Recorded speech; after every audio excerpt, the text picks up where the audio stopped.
Call is being recorded and is subject to monitoring. Hang up to decline the call or to accept. Dial 5 now. If you wish to block any future calls of this nature, dial 7 now. To decline this call. Okay. I got a lot of updates, but you want to go first? I got an update for you. I just finished the amended brief for the upper court, and I'm going to get it in the mail Sunday to you. Okay. And I sent you another email, number 19, and I wanted you to forward that directly to Broden, because it's strictly arguing all these concepts about God. You want me to forward him all the Mormon stuff, or just 19?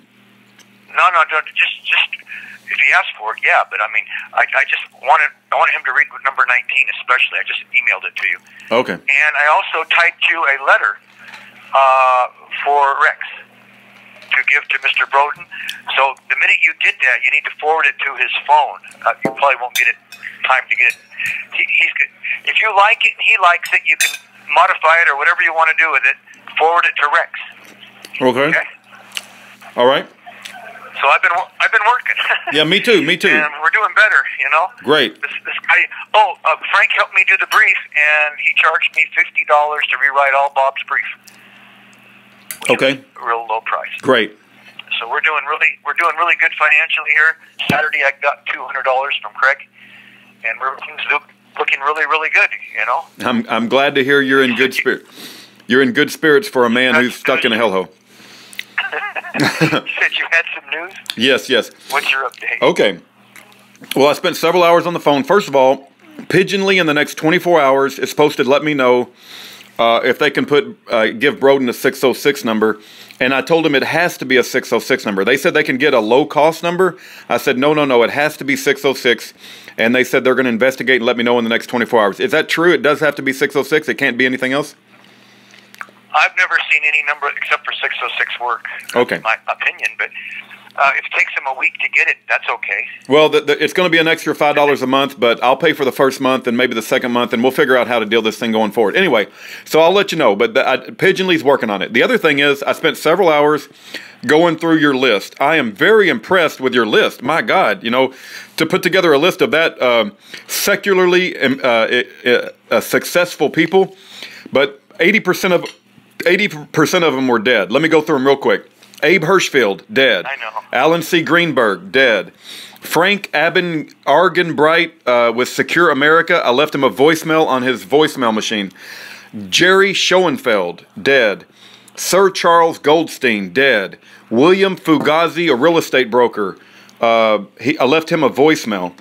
Ivan Boesky, my goodness, he's like the Gordon Gekko, Greed is Good, the whole movie that was made about greed is good. That was based on him. I learned a lot reading about that guy. He's become like a rascal. I sent you another email. Okay. I sent you another email today listing the properties. See, what I was trying to explain to you is I actually went up and down the strip in Vegas talking to each casino because I did their bedspreads. I would use chemicals, and I could remove any stain that nobody else can remove from their bedspreads. I didn't know if you knew about this. Yeah, I knew. I knew. In lieu of that, I've actually walked into all the executive offices, and they have one guy in charge of beverage, and one guy's in charge of paying the bills, and one's in charge of the union. They got one guy in the office in charge of all these different things in a casino. So my thinking was, if you talk to the executive offices at, say, Golden Nugget, and Steve Wynn knows Trump also, and Trump knows Stephen Wynn. I've been wanting to reach out to Steve Wynn for a long time, but if we could reach out to the director in charge of paying the utility bills for Stephen Wynn, wow, that would just be... This call is from a federal prison. They would be really, really interested. Was Stephen Wynn on your list? Was Stephen Wynn on your list? I don't even know if I put him on the list. No, I don't think it was. He owns the Golden Nugget, and he also has hotels and casinos in China, and he's got about 6 big casinos, 3,000 rooms each. Okay. And you figure, really, that's why I told Derek a long time ago, Derek, because he said he knew Donald Trump, He built a building for Donald Trump. And I said, Derek, why don't you tell them about the Transformer? All I get is rhetoric from Derek. He's my cousin. I love Derek, but he just won't put his foot out there and do anything.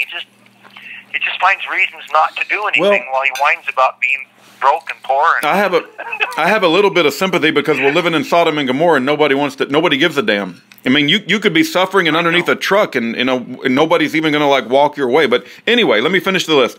Ivan Boesky, that was a very interesting guy. He's a Rasputin recluse that lives in California. He travels everywhere with 5 bodyguards. I can't find any contact information for him. Gerald Schrager, I guess he's who is he? He was I forget who he was exactly, but anyway, I sent him a message on Facebook. Gerald Schrager, I think he was an attorney. You also gave a guy by the name of John Grettenberger. I did talk to his grandson. I talked to John Grettenberg's Yep, I actually spoke to him, and I told him about you. I told him about the website. He said he would call me back if he's interested. My problem is, David, I'll just be honest with you. I'm not too good at kissing up to people, so I didn't like play his ego and tell him how great he is and how it's wonderful that he's successful. I will say this. I will say one thing, and that is, we're only looking for one. Yeah, I know. Just one. I know, right? Not 5, not 10, one. Yep. If every day we reach out to somebody's going to say, "Yeah, I'm interested." We just need one. Well, his grandfather was once you find that one, you're going to say, "Oh, that was easy. We got it." And then everybody's going to say, "Well, I could have done that." Yeah, I know. I don't have any expectations. I have no expectations from anybody. But anyway, this grandson, he did listen to me and he was polite. His grandfather, I guess, was the general manager of Cadillac. Pretty freaking impressive. But anyway, Paul Hallingby Jr. was a banker. He's dead. Harvey Daniel Meyerson, dead. Stephen Hyde, who worked... That was a 20-year-old book. That book is 10 years old. Okay. These are all old people. Yeah, they're all old. You're right. Stephen Hyde, who worked for Wynn... How about his secretary? Did you find anything on his secretary, Norma? I'm just curious. No, but I found his obituary, and I could tell that he worked for... No, it's a woman. Norma's a woman, isn't it? I'm sure it is. I'm sure it is. But I don't know. I don't know how to even contact his secretary because the only reason I found him is because I found him in an obituary, Harvey Daniel Meyerson. But anyway, let me finish. Let me finish. You Google this. Mm-hmm. Go ahead. Go ahead. Okay, finish your thoughts so you don't lose it. Oh, I was just going to say, when you Google these names, that's how you find them. Mm-hmm. Yeah. I go and Google the names. I look them up on Facebook. I see what I can find. Because any little information that you left after the names, like Cadillac or attorney, that was very helpful, right? You told me one guy was like Gordon Gekko, the greed is good guy. He's a very interesting character. Anyway, Stephen Hyde, who worked for Wynn, he's dead. Benjamin Holloway, chairman and CEO of a real estate group, Equitable, he's dead. Conrad D. Stevenson, Real Estate Board of New York, dead. And that's it. So I did leave 2 voicemails. I sent one guy a Facebook message, and I talked to the grandson of the Cadillac general manager. He was polite and all, but I don't know that he will listen. So I went through everybody on the list. 80% of them are dead, you know. Okay, so I did have Wynn on there, but not... Steve Wynn's the guy's first name, Stephen Wynn. He is blind, by the way. Stephen Wynn has tunnel vision where you can see a spot in front of him.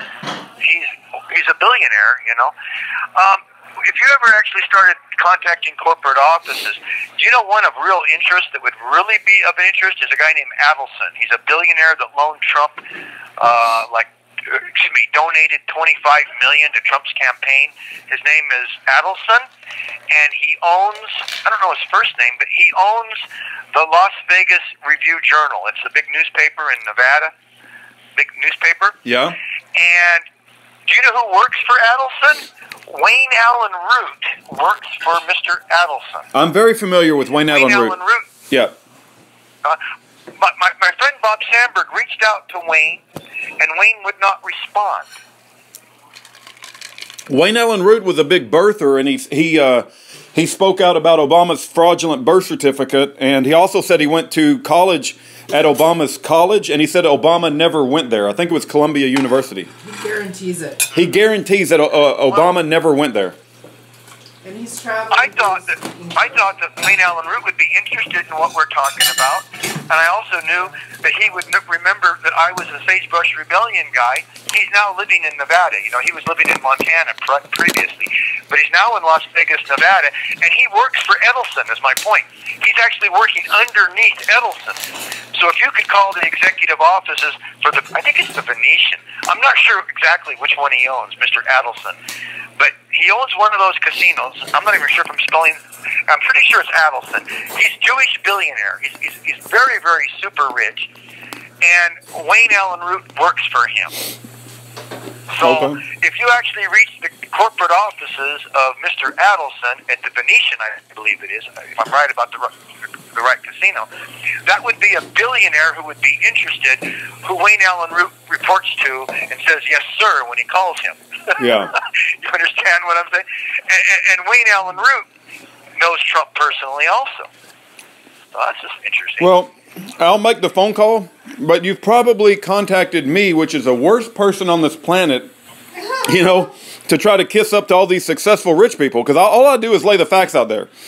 There's an innocent man, you know, I have no ability to kiss. I love you. I love you for what you are. Yeah. I appreciate you just saying what you say. Yeah. Don't apologize. Right. I feel bad about even bragging about who and what I am. I'm not a braggart, but I'm in prison and I'm trying to get some. I'm like the donkey in the Shrek. You know, pick me, jumping up and down. You know. Yeah. And meanwhile, I'm like a $3 crack prostitute. This call is from a federal prison. Well, anybody that sends me money for a phone call, you know, I know. It's just kind of sad. No, I know. It's a terrible predicament that we've, you know, this whole situation, and God's going to use it for His glory. But what I do when I call him is I say, you know, test the guy, David. I run a Christian prison ministry. We have a guy who's got some inventions, which I believe will save you a lot on electricity. There's something very special about David Hinkson, and I'm only asking that you receive his phone call. But I don't play up to how successful they are, and, you know, there must be great and wonderful people. I say, I'll help you make the phone call. I'm just asking that you listen to David Hinkson if he calls you from prison. I happen to believe that he's innocent. And either they're going to accept that offer or they're not going to accept that offer. So I pray that they will listen, you know. Right. So if you call a corporate executive office, like at the Venetian, you're going to get a secretary, and she's going to say, who do you want to talk to? And you say, well, who's in charge of I know who the beverage guy is, you could say, but who's in charge of, like, paying the utility bills? Which department is that? Right. Yeah. You know? I got you. Well, I did find a Trump Towers organization. They had an address, and they don't have a phone number, but they say you can send business proposals to the Trump Towers organization. So look for that email, because you might want to write a little proposal and send it to that address, because I think that's what they said the address is for, is to receive business proposals. Mm-hmm. So. Okay. Well, he's got a lot of different organizations. I know he has 2 casinos. Yeah. I'm not sure where they're at, but I listed them. I sent you 3 emails total on that, and then you haven't even got all of them yet. And no, I sent haven't. You this email I just finished. Yeah, I haven't got them. I'll be looking for them. Yeah. I tried to keep this thing for Rex really short. It's not very lengthy. It's kind of short, you know, and I just kind of went as fast as I could. It's like a 1-page. It's as short as I could possibly get everything crammed. Yeah. Okay, and then also I have been communicating with Broden, and I agree with what Broden is saying, is there's power in prayer, and so don't underestimate the power of a lot of people out here praying. I'm going to act. I'm not just going to pray and like sit on my couch. You know, knowledge without action is a colossal waste of time. So we are working very, very hard. But let's also acknowledge that, you know, what Broden is trying to tell us, that our prayers are, right. It's the nerve that moves the muscle in the arm of God. We're down to 1 minute. Yeah. What I would like to do is get one. I've been trying for 10 years. Get one transformer installed so that we can fund, so that we have this monthly money to fund your ministry and Mr. Broden's too. Because I don't, you know, if I went and did the Ukraine like Roman wanted me to, I would be. My share is $20 billion a month. Yeah. And I'm supposed to pay for all the employees and the mate. I would surely clear it like 1%, which would be $1 million. You know. I can tell you that Broden and I are not motivated by the money. Although if the Lord delivers that, that's fine. We want to see you. We want to see you out of prison. Is what we want to see. You know.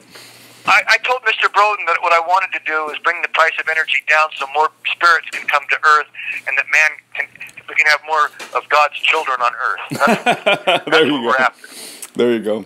Well, you know, he's very pro-life. He's very popular. Oh, shoot. We lost time. All right. Well, that's David Hinkson. I pray you write him a letter. Tell him you love him and care about him.